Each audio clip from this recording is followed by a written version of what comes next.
Kain tayo ng orange na may asin para malasa siya. Nagtaka kayo bakit nilagyan ko ng asin kasi maasim po siya. Ayan. Ang laki pa naman niya. Baka hindi ko maubos pag walang asin dahil maasim. Yan, kain na tayo. Kain tayo guys. Orange na may asin. Ayan, matamis na siya pag malasan. Kunti lang ilagay, wag naman may rami. Yung maramdaman mo na may maalat kunti.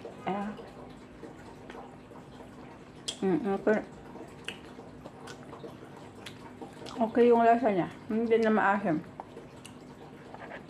No, asin hindi naman makita.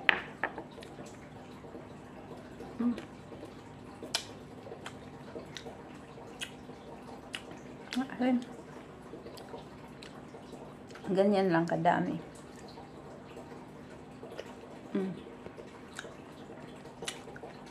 Malaki kasi kaya ito. Baka hindi ko maubos pag walang asin.